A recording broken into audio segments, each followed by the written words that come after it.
Extreme 3D French Acrylic Nail Art Tutorial by Hotpinkzebrapolish. Hello everybody, in today's video I'm going to be showing you a 3D French technique that is oh so popular at the moment, and I'm using all of the Madam Glam holographic collection from their Ho Ho Holo collection from last December.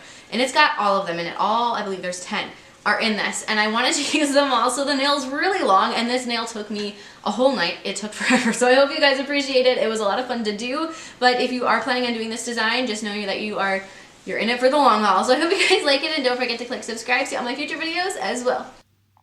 I'm going to begin by sculpting the nail bed area with Cover Pink. Make sure you build up a very thick free edge so that you have plenty of space to apply the gel color in the next step and enough space to file. So sculpt your nail bed a little bit longer than you probably want it to be so that you have room to file it down.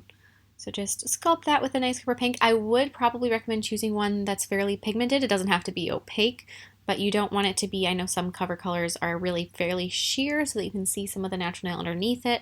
And anytime you sculpt an extended nail bed like this, that's not what you want because you can see where the natural nail ends and it just doesn't create a very sleek finished product. So make sure that you do have a nail or a Cover Pink color that will completely cover the natural nail that's underneath it. Then once the acrylic is cured, you're going to want to file that free edge and really make sure it is filed sharp. I mean, like Space Needle sharp. You guys want it to be completely a 90-degree angle, a right angle from the nail bed, the side of the nail bed, the area that you're filed, to the top of it, and also from the nail tip to that edge that you created. So see how nice and crisp and clean that looks? That's what you need. So dust the nail to remove any debris.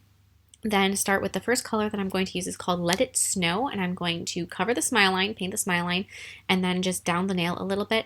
You don't want to paint it like super far down the nail because it just makes it so there's a bunch of extra layers at the end, but do extend it down a little bit.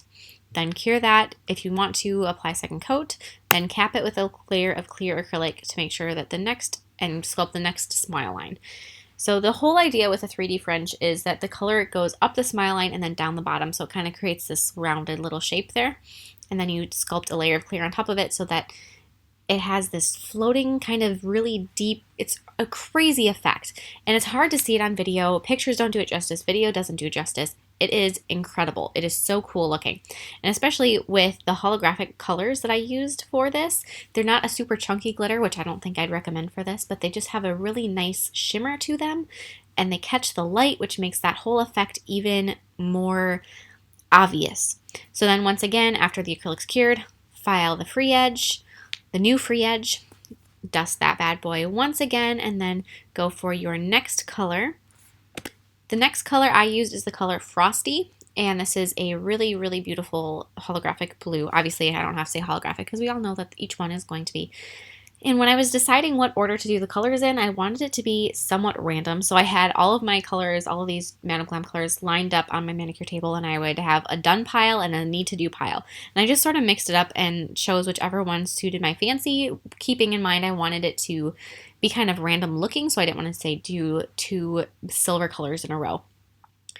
Once again, cap that with clear acrylic. One thing that you could do that could potentially help you if you wanted to is before you started, you could take even just like a really pale color of almost anything and paint it down the center of the nail, because I think the hardest thing with this design is, well, one, keeping your head on straight because it is really time consuming and very tedious, especially at this length, but keeping the center of each smile line down the nail in the center. So if you have just a very thin line that goes right down the center of the nail that you can kind of use as a guideline and go across it that way, that could be super beneficial for you guys, which is something I didn't do. I'm pretty good at eyeballing these things, but it definitely could help. So then you're going to go through and do all of your next colors, and just keep in mind, so some of these Madam Glam holographic powders or colors really do need 2 coats. They really require it. And that was the only thing that made them a little bit less ideal for this design, is that they do, for the most part, require a second coat. And that's fine doing a second coat. It just makes this process, I'm going to keep saying it, tedious, because you have to cure twice. So between waiting for the acrylic to set so you can file the new smile line and then waiting for the thing to cure in your lamp, it was really quite an evening for me. So I actually worked on a different nail at the same time. I kind of went back and forth between them while I was waiting for this one to be ready for me to keep working on it. File that smile line once again. If you have one, or if you have different files, this is another thing with this design that you really have to look at is the type of file you're using. You want to use a file that is not flexible. This color that I just used now, Naughty Me, my favorite, just sidetracked, but yeah, gorgeous.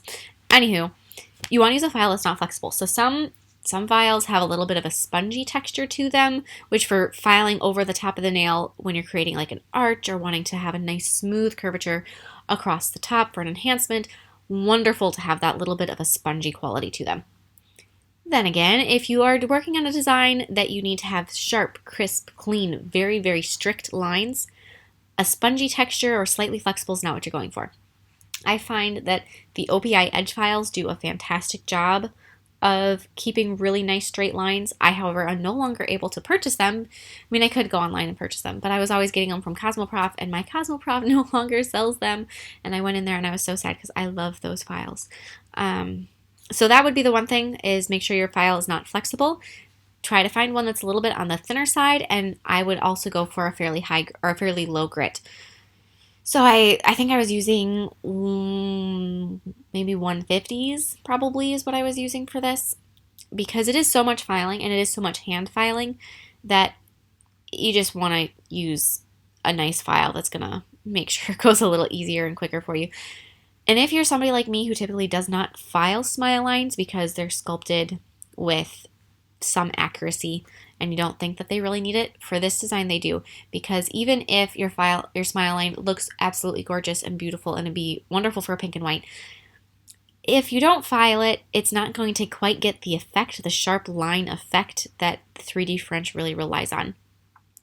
So just, bear all this in mind. Everything I'm telling you guys, it's not like anything is set in stone or strict. And if you are worried about this taking a very long time, like if you're working on a client, you're never going to have 10 colors like this in a row on a client. I mean, maybe you will. Depends on your clientele. But for me, I know none of my clients would ever ask me to do that. They'd be like, you know what? I just want one 3D line in there and then fill in the rest with a color, or do maybe 3 lines. And if you're doing this as part of a set, you start on those nails that are the 3D French, and then you work on filling the other nails, and then you come back to that one. And it really won't be that tedious. The part of it that just got me is that there was so much kind of hurry up and wait with it. So as you get towards the bottom of the nail though, and you're finally thinking, oh my goodness, we're almost there, just make sure that you're spacing all of your colors out so you do get to use each one that you are hoping for. So that last one I use is called Holo Night, and that is another one that's a favorite.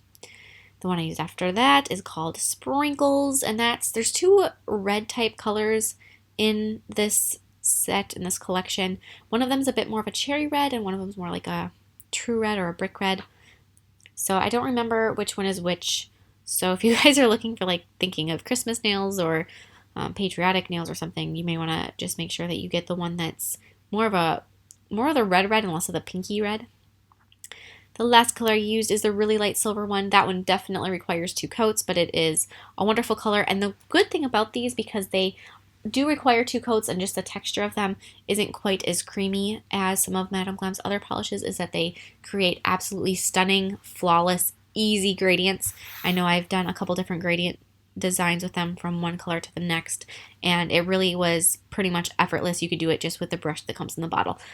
So that just makes it really easy, especially if you ever do glitter gradients on your clients. This is a great set for that, because they would create such easy, quick little nail art things for in a salon. File over the whole nail. Use a very, very coarse e-file bit, because there's going to have this nice little bumpiness all the way down the nail from each layer of acrylic. So you want to just go through and file off until it's completely smooth, but you have to be careful not to file down the thickness of the nail too much, where you get it where it doesn't have that 3D effect so much anymore. So after you go through and you do all of your hand filing, I do definitely recommend going through and doing a little bit of finish filing with a hand file, especially on any nail tip that's this long. I always finish file with a hand file, and on clients I always finish file with a hand file, because there's just some things that an e-file can't quite smooth out as well. There's some people that have a way with e-files, but just in general I think a hand file does some good.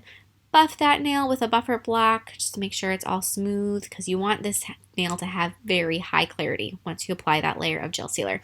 So this is what it looks like matte, which definitely has its charm, don't get me wrong, but once you start applying that gel sealer or gel top coat, it is so pretty.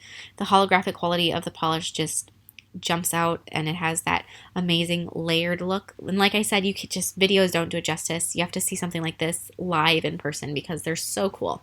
So if you guys have ever thought to try one of these, definitely go for it. It's a fun process. It is a process, but the end result is definitely rewarding to no end. So I hope you guys love it as much as I do. If you do decide to do a recreation, please share it with me on Instagram or Facebook. I would love to see them, and I loved looking at these nails because they're just so cool. And I will see you in my next video. Bye!